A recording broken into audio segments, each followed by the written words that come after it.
The Lifestyle Show, presented by Selina Mackenzie. Now, for 35 years, Gina McGavin hunted for her mother's killer. Mary McLaughlin's senseless, brutal murder ignited in Gina a deep sense of injustice and an insatiable need to seek the truth about her death. She's now written her story in a new book called My Mother's Murder, a daughter's 35-year search for truth, and she's done it with award-winning crime reporter Jane Hamilton, who joins us now. Thank you for joining us, Jane. Thanks for having me on. So how did you meet? How did you both meet then, you and Gina? So basically I was the Daily Record crime reporter. So the Daily Record's a tabloid, one of the biggest tabloids in Scotland, and I was a crime reporter for many years. And one day my boss said to me, we used to do a lot of unsolved murder series. So one day he said to me, I'd like an unsolved murder series, I pull out like a sort of mini magazine. And he said, let's have 10 cases, but can we feature 10 cases that have not really had an awful lot of publicity? So I was dispatched down to the archives to have a look, and we came across Mary's murder, myself and the librarian.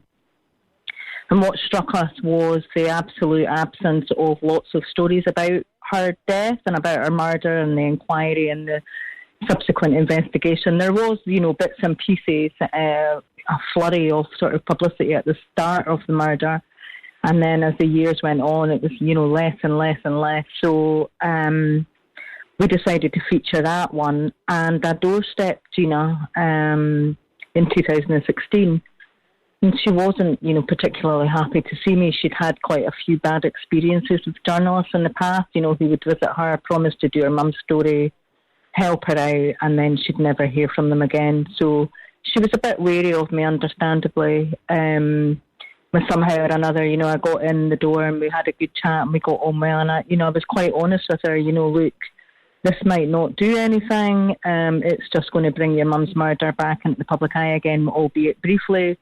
I can't promise that we'll get any results from it, but, I would like to feature it. And I'm very much a victim-centred journalist, so I do always try my best to make sure that families are aware that I'm doing something. So even if I can't, physically get a hold of family members, I always try and make an effort to contact them, because I do think that, I wouldn't like to open a newspaper one day and see my relative's face and name in a national newspaper without being aware of it. So Gina was quite happy to speak to me, and that's what happened. We did that story initially.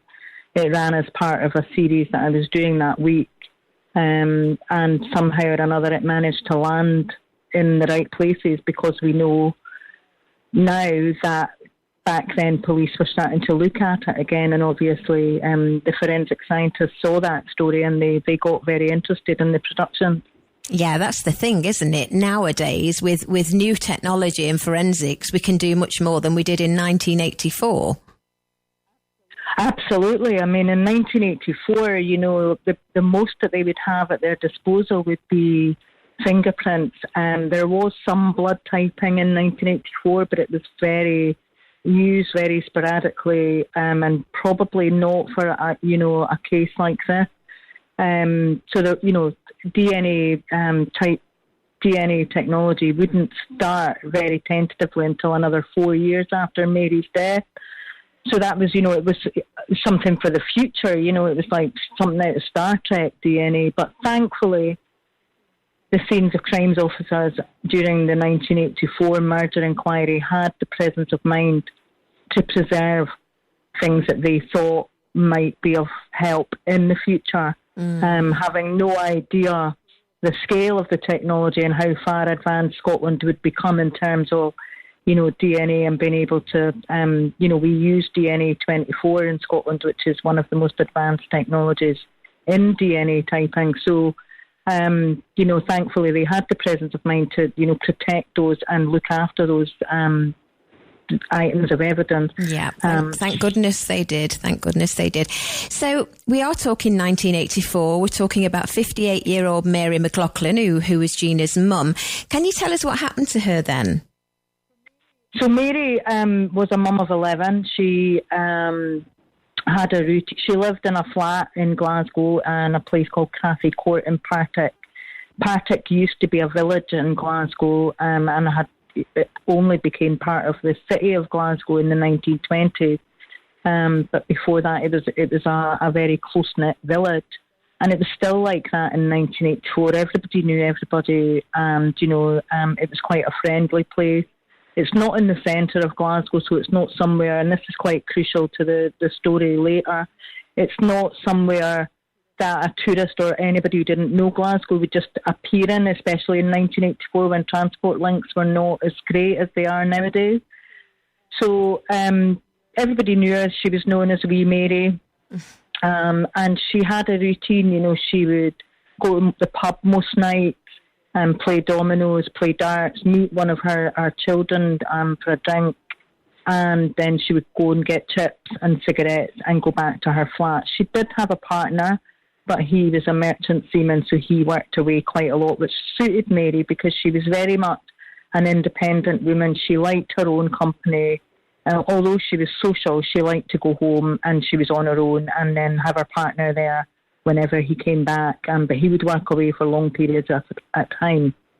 So Mary was last seen alive on the 26th of September 1984. She'd been to her local pub with her daughter, which was, it's now called the Duck Club.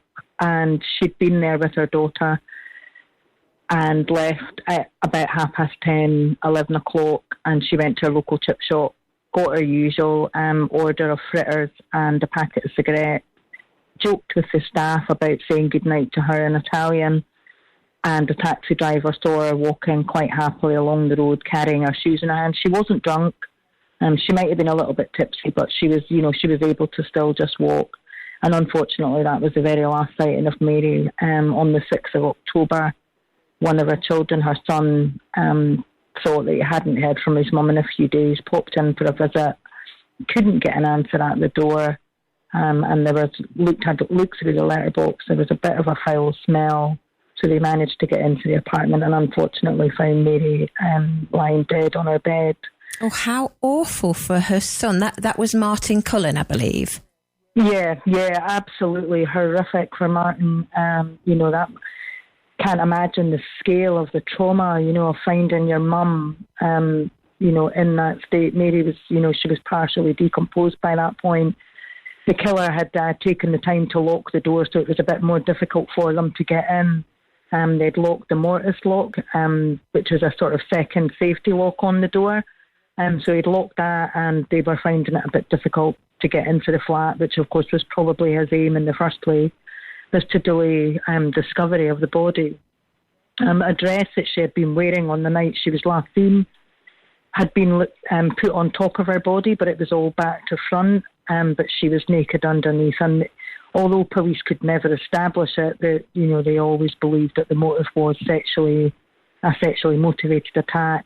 She'd been strangled to death with a ligature from her own dressing gown house coat, the cord from that. So, and the flat was in a bit of a disarray, and, it was just an absolutely horrific scene for your own child to stumble upon, probably a horrific scene for anybody, never mind your own son. Yeah, exactly. And the sad thing is for Gina, I was reading that they'd only just been able to work on their relationship. They'd had a bit of a broken relationship, and they were just getting back together, and then this happens. Yeah, I mean, it was, awful. I mean, obviously, I don't want to give too many spoilers away from the book, but Mary had 11 children and by 2 partners, and she didn't really live with any of them for any length of time. The children were all mostly brought up by their fathers or respective fathers. So, Mary left when Gina was only 2. And the youngest, Marie, was 6 months old when her mum walked out of the marriage and left. So they were brought up by their dad, Joe. And unfortunately for Gina and her siblings, Joe passed away just 3 weeks before Mary was murdered. Oh, dear. So, she was already reeling from the death of her father. And her and Mary, you know, they had a very sort of, we touch on it in the book, and there are memories of Gina and her mum in the book where, you know, they did meet up, and, you know, it was always very pleasant. There was no animosity, and, you know, Gina was desperate to establish a relationship with her mum, as anybody would be. You know, she yearned for her mum as a child, and as an adult, you know, she just wanted her mum to be involved in her life and her children's lives. And, you know, apparently, you know, she was a great granny. The kids loved to see her, although, you know, they didn't see her very often. But when they did, it was, you know, I think they used to call her the rolling skating granny. And there's a funny story in the book about, you know, one of their memories with her. You know, she was a cheery thing, you know. People that we know that knew Mary say, you know, she was always smiling, she was always happy, even though she had experienced an awful lot of trauma in her own life, and passed that trauma down, obviously, to her children by leaving them all. They all wanted to still be involved with her. Such was her, you know, she had that draw with them all that, you know, they still wanted their mum in their life. So Gina and Mary were tentatively rebuilding their relationship.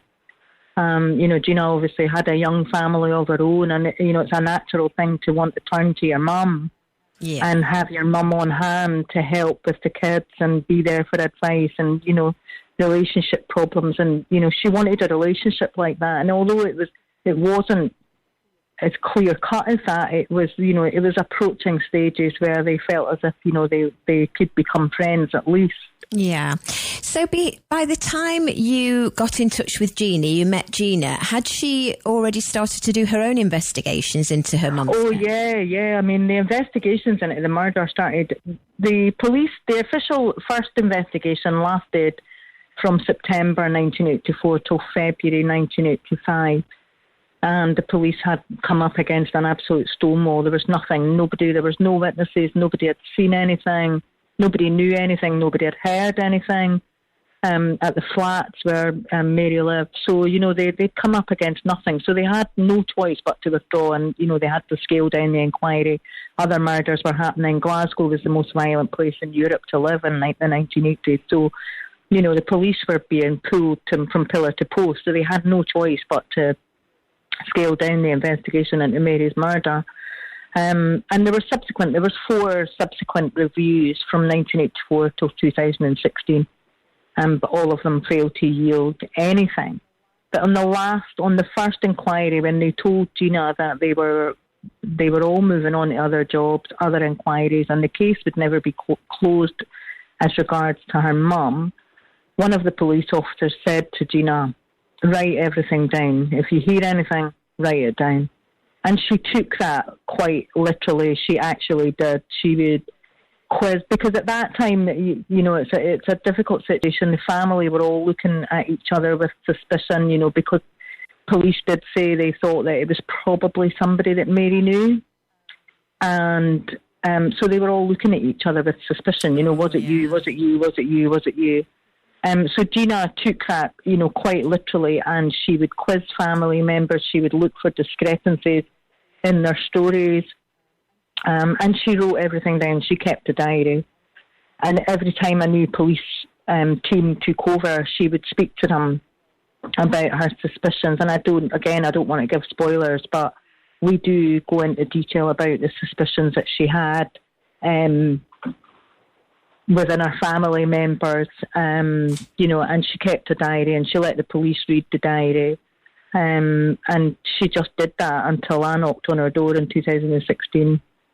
Yeah. So can I ask you might not want to answer this because of spoiler alerts, but it was a cold case for over 30 years. So were there any results? Was anybody arrested, or would you rather not say?